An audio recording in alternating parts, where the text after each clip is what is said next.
What's up, you guys? It's Amber at AmbersCloset, and today we're gonna talk about my light-skinned problems, aka I am a black woman. And this is Black History Month, so I just wanted to tell you guys about it because I know a lot of you guys always look at me and be like, oh, she's light-skinned, she's white, she's this, she's that. A lot of people are just like, what? She's too light-skinned. So I'm here to talk about my light-skinnedness and how I grew up and my background and how I got to the place that I am. So here we go.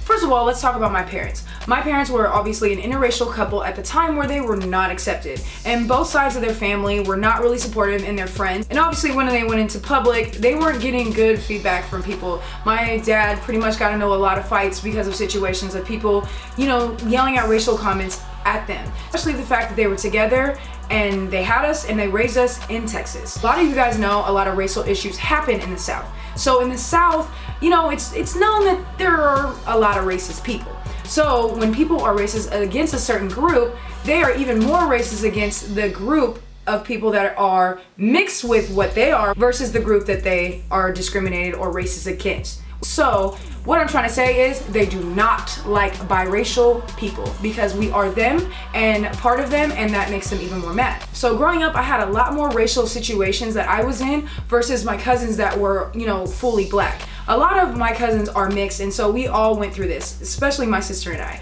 So, it was really hard. I got called the N-word the first time when I was 4 years old, you guys. I was in a gas station with my parents, and I go to get a little candy, and I come back without it, and really sad face on my face, and my mom was like drilling me to the point where I was like, Mom, what's an N-word? My mom was livid. She said, oh, baby, why did you say that? So long story short, I ended up telling her that this guy said it to me a bunch of times and yelled at me in the store. And this guy tried to creep out and leave. Long story short, my dad went and beat him up, but he did ruin my day that day. But my parents sat down and explained it to me because at the time I knew that whatever he said to me, I didn't know what it meant, but I knew it was bad because of the way that he told it to me. And then they explained it to me so I was able to understand it, but it did not mean that it was any easier after that being called it, which happened to me on a regular basis growing up.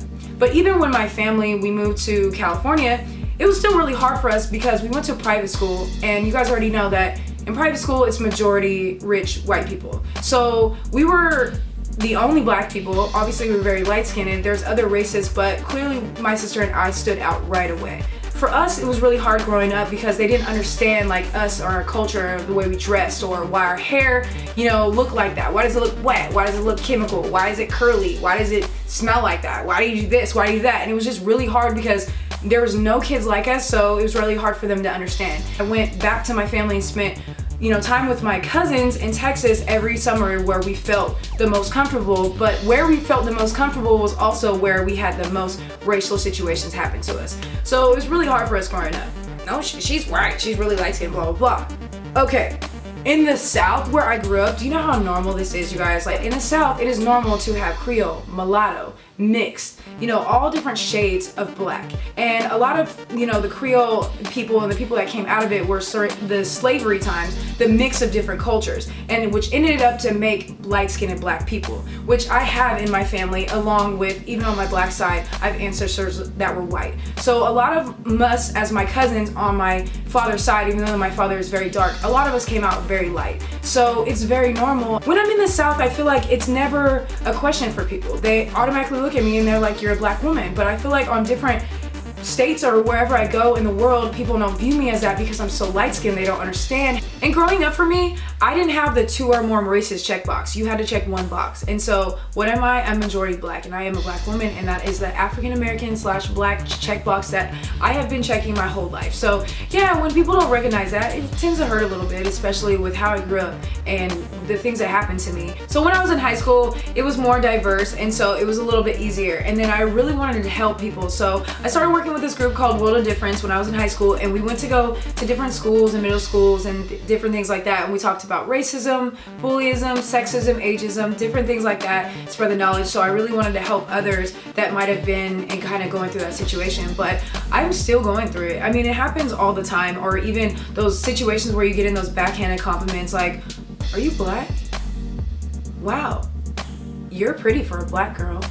Stupid situations like that, I'm just like, oh my gosh, I can't even believe these situations still happen, or that we still live in that society. It's 2015, but everywhere is different, people are different, and people feel the way they feel. But at the end of the day, I more feel sorry for those people because they live in a world where they're angry all the time, because no matter where they're gonna look, they're gonna find those people that they may, you know, not like or discriminate against or things like that. So it's like I feel bad, because why not love and embrace everybody for their differences and their different cultures and races and things like that. When I was young, the racial issues affected me so bad. It got to the point where I had anger issues because of it, and I would hate certain groups because of how I was treated by them. And then as I grew up, I realized how stupid that was, because I was becoming like them, because it narrows my mind and it makes me not open to different people, different cultures, and I'm judging people when I shouldn't do that because I'm mad that they're doing that to me. So why would we turn around and do that? And it bothers me because this is who I am, and this is how I grew up, and this is my family, and this is my heritage. I just kind of wanted to put that out there to you guys, because I know a lot of you guys can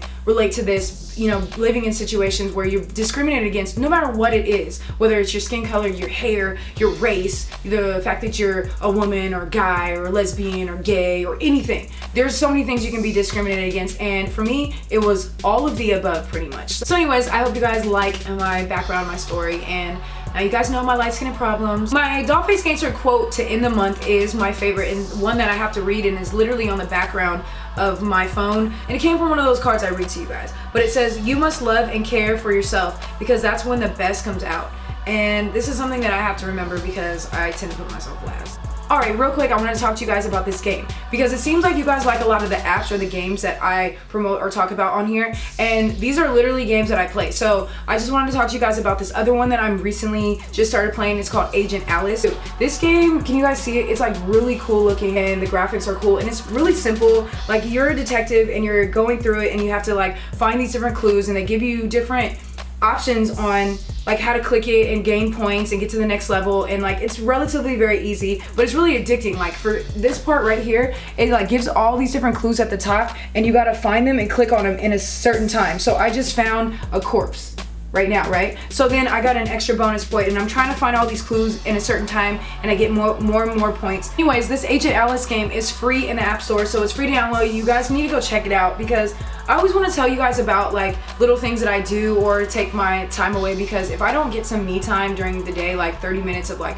playing a game or listening to some music or getting like my mind off of other things, I will go insane. So I keep replaying like little scenes just so I can get a better score, because I'm a perfectionist and that's what I do, and I want to get the best score possible. So anyways, you guys definitely check this game out. It's really cool. I have the link down in the description below, and it's cool. It's like my Agent Alice is about to solve this crime, and I'm about to find all of these actresses. So to end this video, I really want to give a shout out to all of you guys. I still have something coming up in March for my Dollface Gangsters, a little surprise, but for real, at the end of the day, at the end of this month, thank you guys so much for your love and support. You guys have no idea how much it means to me, and how you guys affect me, and how you guys kind of keep me going. So I love you guys. I'll see you next week.